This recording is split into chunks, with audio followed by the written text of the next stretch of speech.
Yeah. Will you guys ever make an OJ plush? Well, does anyone want an OJ plush in the audience? I think we'll definitely do it eventually. We did test tube, who's also like liquid in a container, which I see right there. So it'd be cool to have the 3 winners finally, in plush form. So 2 of them are out now. We gotta finish it out. Thank you. Let's see. Holding test tube right up here. Yeah. Would you, so Stephen Paul Cobbs, would you say that he is the type of guy who, would you say that he is maybe a guy who doesn't like musicals? Like someone picked up on the Paul reference from the live stream. I'm very proud of that. Yeah, no, I don't think, obviously he sings a musical number, so I think he's very, hypocritical when it comes to that. But when anyone else does it, no one could do it as good as him. Yes, and the question was if Steve Paul Cobbs likes musicals. There you go. All right. How about yellow shirt, middle row, double hands over there.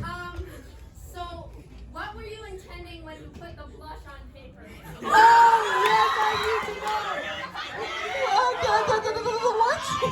Paper, you have something you want to share with the class? I like to think that paper and OJ have just, this like nice little special connection. That, that's a little sweet and cuddly and nice. And it's canon. It's canon.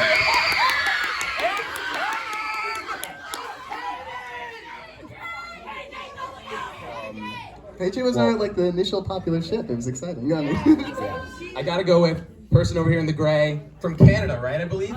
Only from Canada. I mean, Yeah, that's incredible. a lot of money. So first I want to say thank you all of you so much, especially you, Brian Koch, for making this insane movie.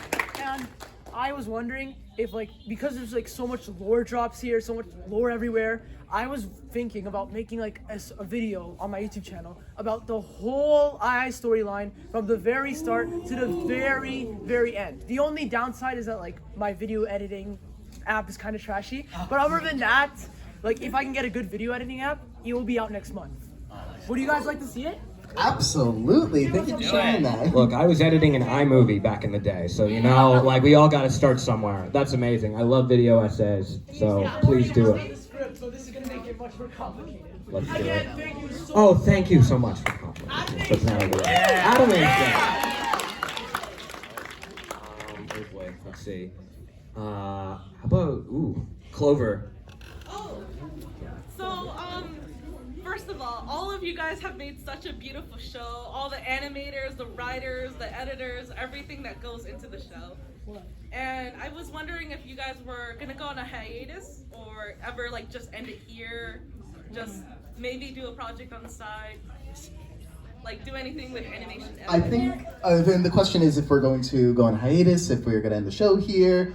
I think where we're at right now is we definitely want to continue animation work on Animation Epic. Whether or not it's an Anime Insanity to be determined, announced, etc. If we have a story that we still are excited to tell in this world, it will happen, whether it's soon or way down the line, or if we're going to work on another animated project soon.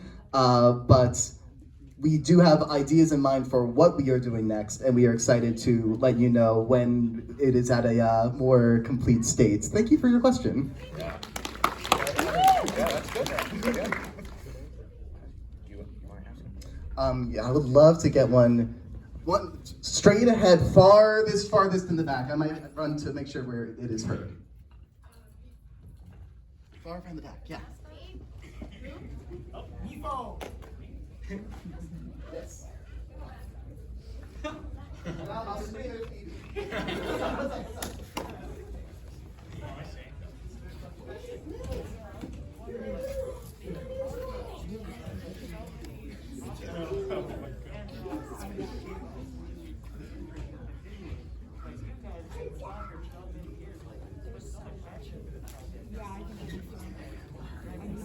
That's an excellent question for Adam. Thank you so much for the question. Okay. The question is, Let's hear it. how are we keeping this up for so many years? Some people, will start a project and just drop immediately, but somehow we're able to keep keep the drive going for what, over 13 years now? I'd love to hear from Adam Katz how that is possible for this single project.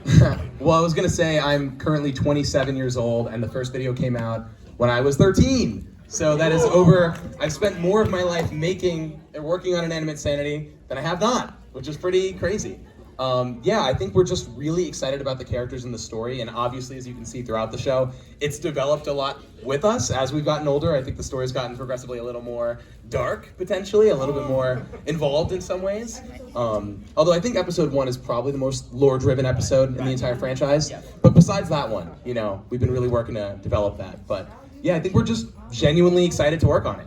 And kind of like what Justin was saying, like, you know, when we have more stuff to tell that we're excited about, we'll continue to do so. So, thank you so much for your question. Yeah. Awesome. I'm gonna go the fan plush slash. I can't tell exactly what it is over there. What were some of your guys' favorite scrapped ideas for Inanimate Insanity? Does anyone have a good one? They want to share scrapped ideas?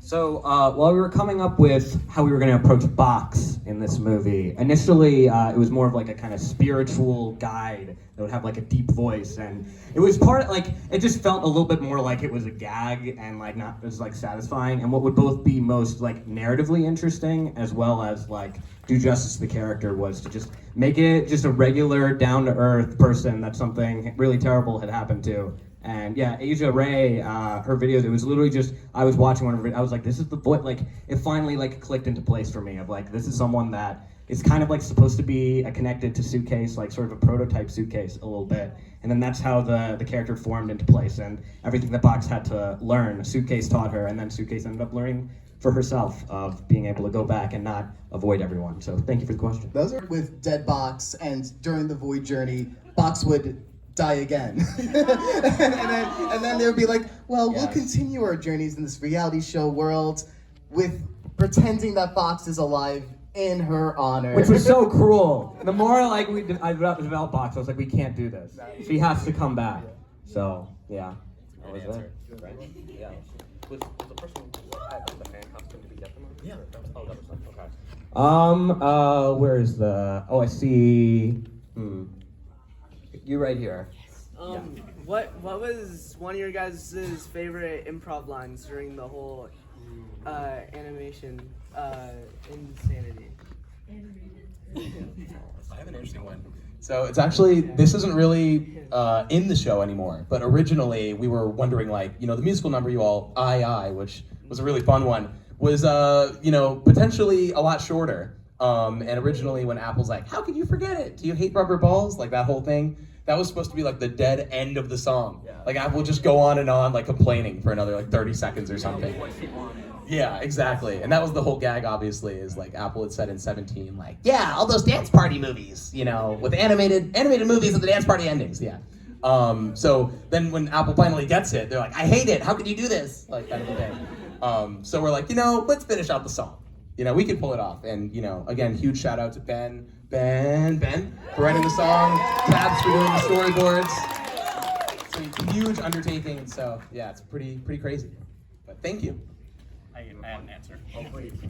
So, in terms of improvised moments, this is a funny one. Back when we recorded Pesty Besties, an invitational, when Diamond Crusher, Paintbrush's little pet, died, I did an improvised scream of agony as Paintbrush. It wasn't used in the episode. But then Home is Where the Heart came out. The scream that Paintbrush has when Fist Thingy knocks them off the island was sampled from the scream of agony I did for Pesty Besties. And finding this out was the funniest thing ever, because I didn't, when I watched the episode, I didn't recognize the scream from any takes I did, and they were like, oh yeah, we just used the one from Pesty Besties, and I just thought, that's hilarious. One last quick one, in the I song at the end, you couldn't hear it over all the cheering, which thank you so much for that, but Angela Giratana in one of the takes, yes, she said this thing where, like, we got a really good take, and she said, that was it, save and lock, and we just put it into the actual end, because it was just sheer, like, joy and enthusiasm, so you could hear, like, Ben and I just, like, laughing. It's like an outtake that's in the show, but it was pure, it was the moment. I'm going to search the Yeah. Oh, I loved it. Very politely, we have the suitcase right here. Okay. they implied it at the end, but did they eat cobs? That is up to your interpretation. Munches on something, but what could it? I don't know. Might just be miming it, you know. Looked kind of tasty. I don't know. Did you guys make the popcorn out of it? What? Yeah. And that was my suit. Corey, what? Don't think too much about what you're eating. It's delicious. Tastes like evil. All right, we're gonna go. I don't have the best eyesight. I see something in that corner over there. I don't know if it's a plush or something. Taco plush. Over there in the back on that side. Yeah. So, we know friend with Stephen Paul, we supposed to cobs as like quote-unquote real objects. Does this mean that in universe there's other like real objects like away from where LII takes place? Yeah, I think that seems definitely implied. And as we've seen, obviously, Cobbs created MePhone and clearly did not disappear when everyone else disappeared. So Cobbs at least confirms that there's objects that are not tied to MePhone's consciousness. So whatever else is out there in the universe, probably pretty likely, yeah. There's an interesting line MePhone for Us says where, because Steve Cobbs seemed to rip off some amazing movies to make for us, and also you wouldn't be surprised if Cobbs ripped off his own style as well, so I wonder what that means. One more thing. I mean, it was very intentional that when Cobbs is saying, let's go home at the end of 17, he means home, out in space, whatever theoretically that means. And that was meant to be a little up to the imagination, but I like to imagine little corn planets. Okay. Big candle plush.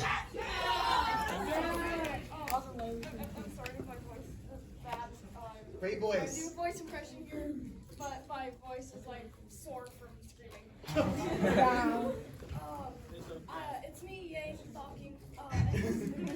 This question is for Silver Spoon. I know you think I am annoying, but who do you like more? Me, cool, awesome, super supreme, overlord Yang, or boring old Yang? Here's the thing. There's not very much I enjoy about you, Yang. Listen, Yin, yes, is a little shrill, a little annoying, a little pesty, not the bestie kind, but at least it doesn't get on my nerves. I need you to take it down from 11 to at least a -5.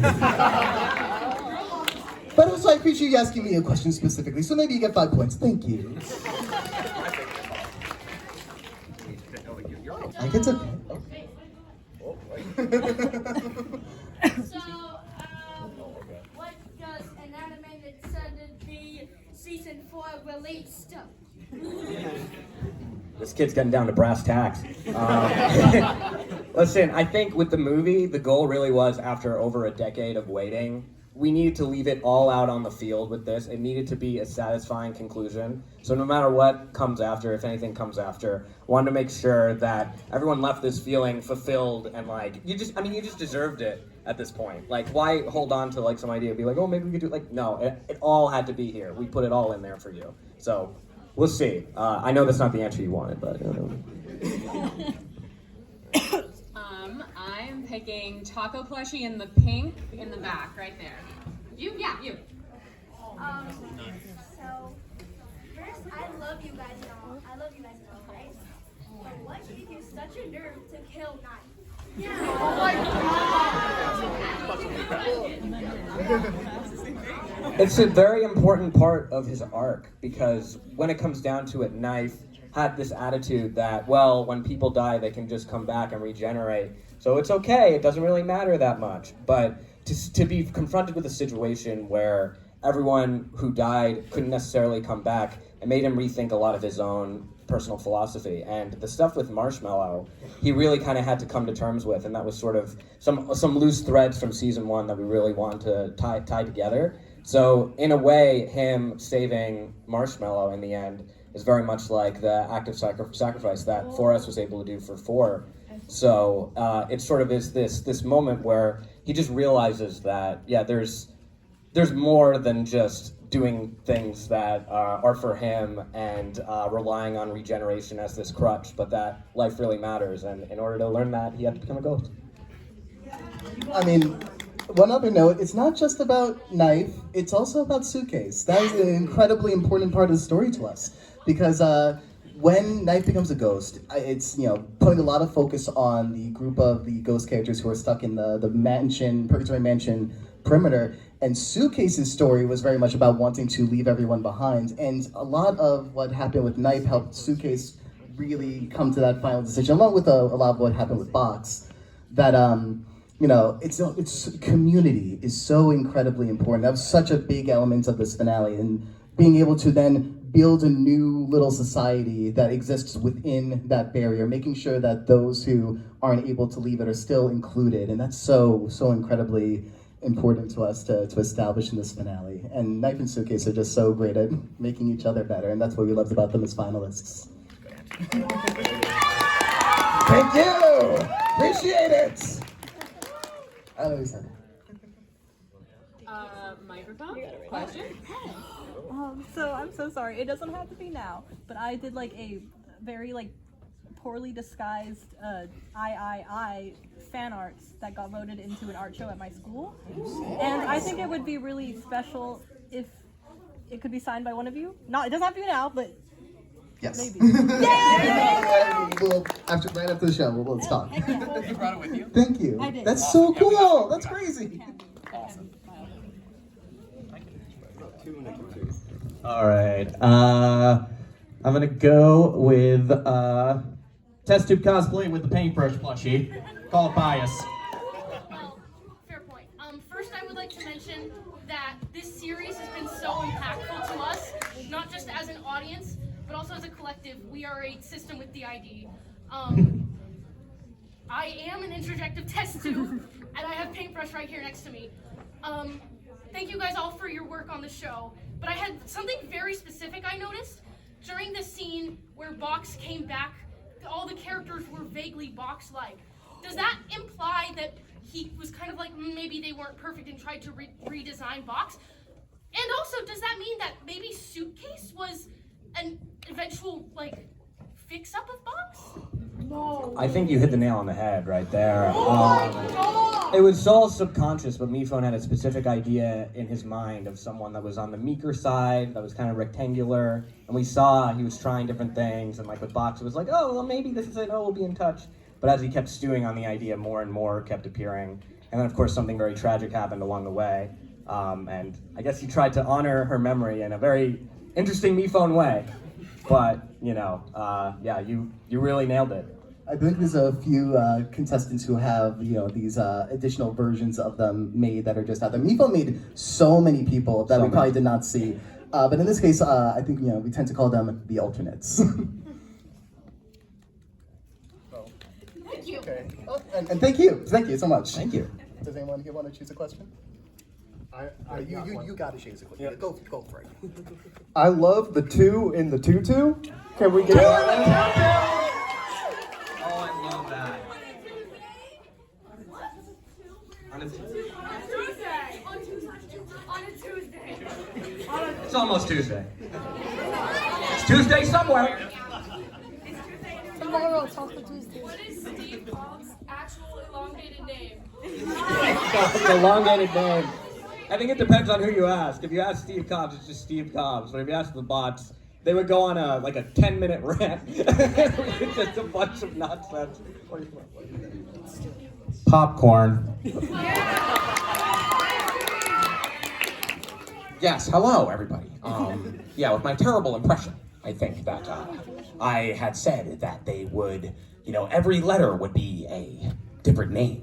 And therefore, I think my name is Stephen Tyler Evan Valencia Elefante Cobbs.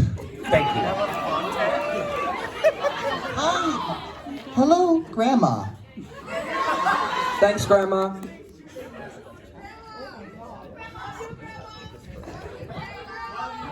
What do we got? Right here. Okay.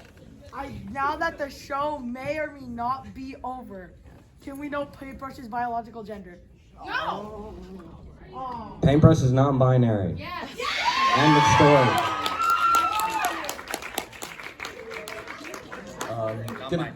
I'll go with the test tube plush in the back. Over there. Yeah, you. Yeah. So on the crossword, it says, for like people who were still alive, it says Bot was still alive. Where was Bot during the episode? Well, you'll notice there's a line where, you know, when they're looking up, I think, Fan, you can break off the line. Oh, sure. Oh, this is going to be the whole thing, isn't it? Well, there's that, and then there's like, so everyone's a part of... yeah, that. Must be everyone who's a part of Me Life, and Test Tube's like, so they wouldn't. And then Fan shakes his head. Yeah, to explain that a little bit, part of the function of this finale is meant to be that if in the distant future people are going through the show and they watch, and they think they need to watch season 2 before season 3, that things can make sense and things won't spoil. But at the same time, I knew Bot had to be part of the finale in some way. So this was sort of a way in order to get them in there without giving it away. So for those in the know, it's an amazing moment. And for those who don't, it's like, what? But it's brief enough that it can just kind of go by. I did like all the theories that like Bot's gonna come and kick everyone's butt. Yeah, that wasn't what happened. And Bot wasn't really in this season, so this finale needed to be like a tribute and in service of what this season was. So that's why there was that creative decision. Speaking of Bot, do we want to go with the Bot plush in the back? Well, I guess left for you and right for us. Yeah.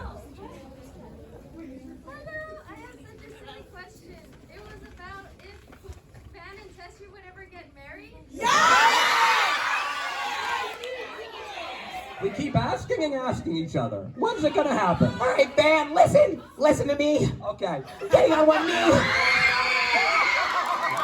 Van, Wow. yes. Oh, thank you. Oh my goodness. Van, Yes. we have just had so many great memories together. Oh yes, we have. And, you know, I'm getting so worked up. Will you marry me? Yes, I will.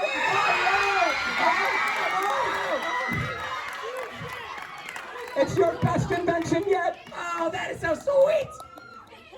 Thank you.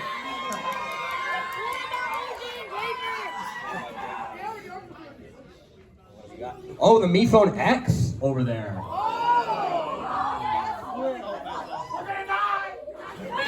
Is everyone else seeing that? But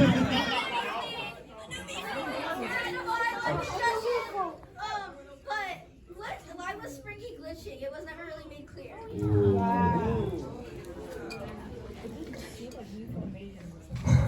Well, Springy seems to have transported into this void with really no prior context, because the last they knew, they were with Springbot, you know, taking care of them, doing the whole thing, and now they're in this mysterious place, and whether or not they made it out or in, or ooh, bracelet, it's something that remains ambiguous, and you know, I think it's something that you can start your fanfics now.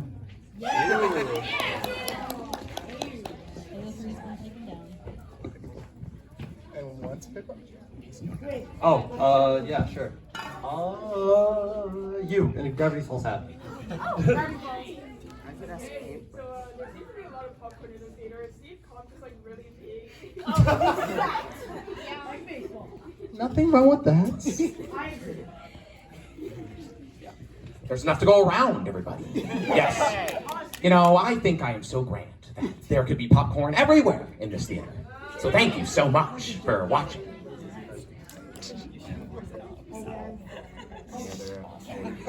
See Fan over there. Yes.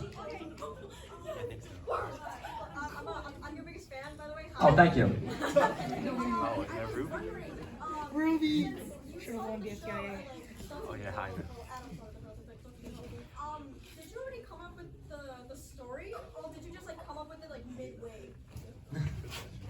Well, you could obviously, I mean, as all of you know from watching episode 1, there's a lot of intense lore in this. No, so let's see, last one. Oh, this is so hard. I feel like I've picked it. Does anyone else want to pick? One last one, come on. Anybody? No? No one wants to do it? All right, test tube. Yeah, that's what I would put it. Yeah. Yep. Do you want my bot? Oh, do we want the bot? Do you want bot? Sure. Yeah, absolutely. Thank you. Okay. While they're doing that, let's do one more question. So who has a question? Let's do, is that Fiery in the back? Fiery! I love you, Fiery, you're my go! How would it interact with like bot and BOGO? Oh my god, that's a good one. Again, that's something so important that to say it off screen. But yeah, as Fan says, clearly it's going to be a whole thing. And I think it would be a missed opportunity to not tell that story someday in some way, shape, or form. So don't worry. If you were looking for more bot tonight, then maybe hold on to that hope. So, thank you so much for your question. Thank you. Give yourselves a round of applause.